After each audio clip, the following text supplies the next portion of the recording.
Shalom, damai di hati, saudara-saudara jemaat Tuhan, jumpa lagi bersama channel YouTube Marturia Bukit Kasih Girian Permai. Kita akan menjabarkan trilogi pembangunan jemaat tanggal 10 hingga 16 Agustus tahun 2025. Dengan bahan bacaan dari kitab Perjanjian Baru, yaitu Matius 22 ayat 15 hingga ayat yang ke-22. Serta tema mingguan Gemim, berikanlah apa yang wajib kamu berikan kepada Kaisar dan kepada Allah. Namun sebelumnya mari kita berdoa. Tuhan Yesus, Gembala kami yang hidup, di saat ini kami bersyukur karena kami masih merasakan kasih setia Tuhan di tengah kehidupan kami. Kami masih dianugerahkan nafas kehidupan, kekuatan dan kesehatan. Terima kasih Tuhan buat berkat-berkat-Mu yang selalu mengalir dalam kehidupan kami. Saat ini Tuhan, kami hendak membaca firman-Mu dan menjabarkan trilogi pembangunan jemaat. Biarlah Tuhan yang akan menuntun, memimpin, sehingga semuanya boleh berjalan dengan segala baik. Terima kasih Tuhan, mohon ampun juga atas segala dosa dan pelanggaran yang kami lakukan melawan kehendak-Mu. Seluruh kegiatan kami di saat ini, kami serahkan ke dalam tangan Tuhan yang penuh kasih. Di dalam nama Tuhan Yesus, yang adalah Tuhan dan Juru Selamat kami yang hidup, kami berdoa. Amin. Saat ini mari bersama-sama kita membaca firman Tuhan yang terdapat dalam Matius pasal 22 ayat 15 hingga ayat yang ke-22. Dengan tema tentang membayar pajak kepada Kaisar. Kemudian pergilah orang-orang Farisi, mereka berunding bagaimana mereka dapat menjerat Yesus dengan suatu pertanyaan. Mereka menyuruh murid-murid mereka bersama-sama orang-orang Herodian bertanya kepadanya, "Guru, kami tahu Engkau adalah seorang yang jujur dan dengan jujur mengajar jalan Allah dan Engkau tidak takut kepada siapapun juga sehingga Engkau tidak mencari muka. Katakanlah kepada kami pendapat-Mu, apakah diperbolehkan membayar pajak kepada Kaisar atau tidak?" Tetapi Yesus mengetahui kejahatan mereka itu lalu berkata, "Mengapa kamu mencobai aku, hai orang-orang munafik? Tunjukkanlah kepadaku mata uang untuk pajak itu." Mereka membawa suatu dinar kepadanya. Maka ia bertanya kepada mereka, "Gambar dan tulisan siapakah ini?" Jawab mereka, "Gambar dan tulisan Kaisar." Lalu kata Yesus kepada mereka, "Berikanlah kepada Kaisar apa yang wajib kamu berikan kepada Kaisar, dan kepada Allah apa yang wajib kamu berikan kepada Allah." Mendengar itu, heranlah mereka dan meninggalkan Yesus lalu pergi.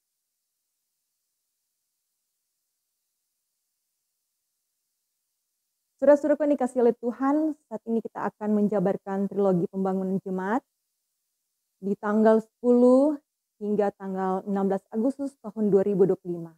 Dengan tema bulanan, lakukanlah kebaikan, keadilan, dan kebenaran sebagai wujud kecintaan kepada gereja dan negara. Tema mingguan, berikanlah apa yang wajib kamu berikan kepada Kaisar dan kepada Allah. Alasan pemilihan tema. Kita berada di tengah dunia yang seringkali mempertentangkan antara iman dan tanggung jawab sosial. Sebagai orang percaya, kita hidup dalam dua realitas sekaligus. Sebagai warga negara dan sebagai warga kerajaan Allah. Di tengah konteks ini, kita diajak untuk menjadi warga negara yang taat dan bertanggung jawab, termasuk membayar pajak. Kita juga diajarkan untuk tidak mudah terprovokasi atau dimanipulasi secara politis atau sosial. Iman Kristen tidak anti pemerintah, tetapi mendorong hidup yang taat hukum selama tidak bertentangan dengan kehendak Tuhan Allah. Dan kita juga diingatkan untuk tetap memprioritaskan ketaatan dan kesetiaan kepada Tuhan Allah yang memiliki otoritas tertinggi atas hidup kita. Injil Matius pasal 22 ayat 15 hingga ayat yang ke-22 menjadi perenungan firman Tuhan di minggu ini dengan tema berikanlah apa yang wajib kamu berikan kepada kaisar dan kepada Allah. Pembahasan tematis. Matius pasal 22 ayat 15 hingga ayat yang ke-22 dimulai dengan kata kemudian. Ini merupakan tanda kelanjutan dari cerita sebelumnya. Ketika Yesus Kristus menegur para tokoh Yahudi dengan 3 buah perumpamaan berturut-turut. Teguran itu bukannya membuat mereka bertobat, tetapi justru sebaliknya menimbulkan kemarahan dan kebencian terhadap Yesus Kristus. Mereka marah karena ditegur. Orang-orang Farisi ini pergi meninggalkan Yesus Kristus untuk membuat rencana atau berunding atau berkumpul mengadakan rapat. Karena rencana itu menjerat seseorang, maka dapat dikatakan mereka membuat persengkokolan. Mereka bersengkokol untuk menjerat Yesus Kristus. Menjerat adalah terjemahan dari kata Yunani, pagideusosin. Kata ini dapat juga diterjemahkan memasang perangkap atau menjebak. Mereka berusaha menanyai Yesus Kristus tentang hal-hal yang dapat membuat ia memberikan jawaban yang memberkatkan dirinya. Orang-orang Farisi menyuruh murid-murid mereka bersama orang-orang Herodian bertanya kepada Yesus. Sebetulnya orang Farisi bermusuhan dengan kelompok Herodian. Mereka kelompok ini pro Herodes. Juga bekerja sama dengan pemerintah Romawi dan mendukung pajak yang ditentang oleh Farisi. Tetapi demi menjatuhkan Yesus Kristus, mereka harus bersatu. Apa yang dilakukan oleh orang Farisi ini menunjukkan betapa busuknya hati mereka. Mereka kemudian memutuskan menjerat Yesus Kristus dengan sebuah pertanyaan. New International Version menerjemahkan to trap him in his word, menjebaknya dalam kata-katanya. Artinya, ketika menjawab pertanyaan mereka, Yesus Kristus akan jatuh dengan sendirinya.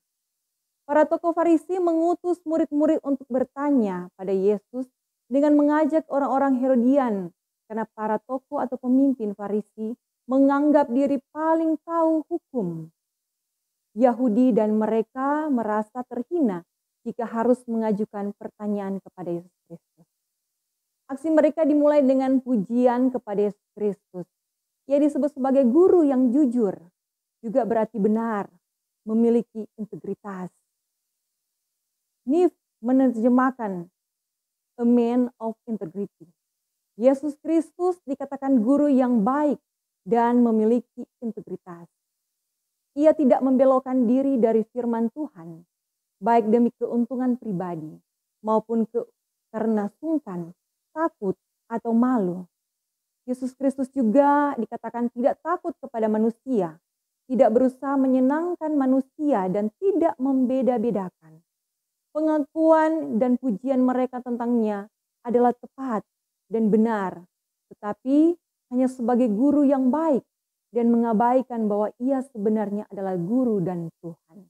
Mereka tidak tulus dan membenci Yesus Kristus. Setelah memuji, mereka bertanya kepadanya, apakah diperbolehkan membayar pajak kepada kaisar atau tidak? Ini pertanyaan dilematis. Bila ia menjawab tidak boleh membayar, maka orang Herodian pasti marah dan melaporkannya kepada tentara Romawi agar ditangkap. Sebaliknya, jika ia menjawab boleh, maka kalangan Yahudi akan menganggap Yesus Kristus sebagai pengkhianat pro pemerintah Romawi. Bagi orang Yahudi, pemerintah Romawi bukanlah pemerintahan yang sah. William Barclay mengatakan bahwa bagi orang Yahudi, Tuhan Allah adalah satu-satunya raja. Membayar pajak pada seorang raja sama saja menghina Tuhan Allah. Yesus Kristus tahu kejahatan hati mereka, lalu mengecam dengan keras dan berkata, "Mengapa kamu mencobai aku, hai orang-orang munafik?" Kata munafik dalam ayat ini adalah terjemahan dari bahasa Yunani, hipokrites, artinya orang yang berpura-pura.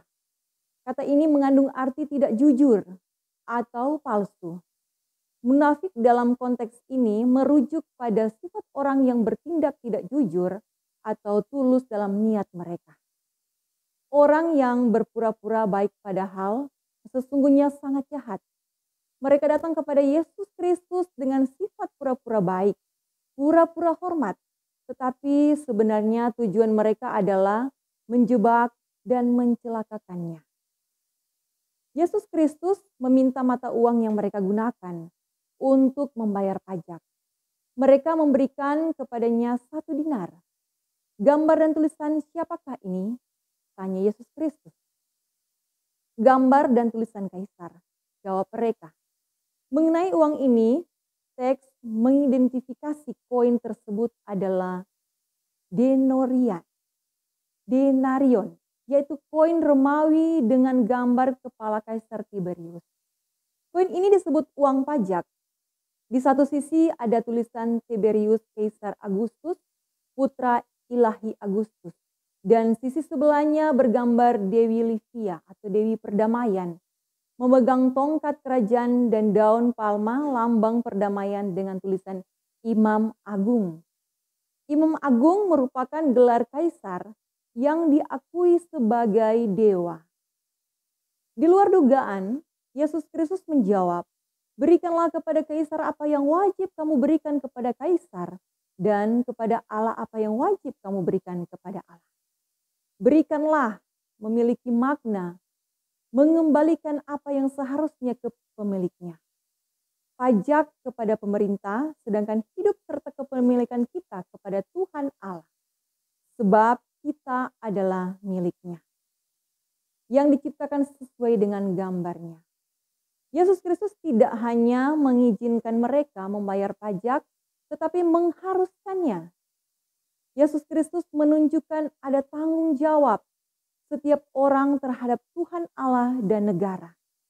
Tanggung jawab menjadi umat Allah dan warga negara yang baik. Jawaban Yesus Kristus membuat mereka heran. Apa yang disampaikannya melampaui pikiran mereka. Ia menyatakan dirinya sebagai Tuhan dan sumber hikmat, sekaligus mengkritik dan memberikan pengajaran tentang bagaimana Tuhan Allah berperilaku sebagai warga negara yang baik. Makna dan implikasi firman.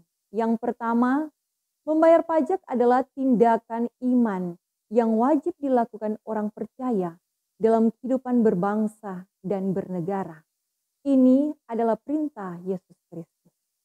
Yang kedua, jangan membuat persepakatan jahat untuk menjatuhkan orang lain yang tidak berdosa. Ketiga, orang Kristen jangan lain di mulut, lain di hati. Mulut dan lidah digunakan memuji Tuhan, namun hati begitu jauh daripada Tuhan. Yang keempat, orang percaya tidak boleh bertentangan dengan hukum negara, melainkan harus patuh, bersikap sopan dan tidak menghina, mencela, menghujat, berkata kasar, memaki, bahkan dilarang untuk mengutuk pemerintah, sekalipun dalam pikiran. Ketaatan kepada Tuhan Allah harus melebihi segala sesuatu. Kita tidak boleh memberikan kepada kaisar apa yang menjadi hak dari Tuhan. Kita harus lebih taat kepada Tuhan daripada kepada manusia. Sebab semua yang ada adalah milik. Demikian penjabaran trilogi pembangunan jemaat.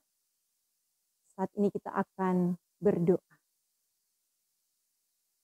Tuhan Yesus, Gembala kami yang hidup, bersyukur kami kepadamu karena kami sudah membaca sebagian dari firman-Mu yang akan kami renungkan nanti dan menjabarkan trilogi pembangunan jemaat. Biarlah Tuhan sendiri akan menaruh hikmat atas kami semua, agar semua yang sudah kami dengar, semua yang sudah kami baca, itu boleh berguna dalam kehidupan kami, bahkan kiranya Tuhan memampukan kami untuk melakukan semua yang Kau kehendaki untuk kami lakukan. Terima kasih Tuhan, seluruh kehidupan kami mau serahkan ke dalam tangan Tuhan yang penuh kasih. Di dalam nama Tuhan Yesus, sumber kehidupan kami berdoa. Amin.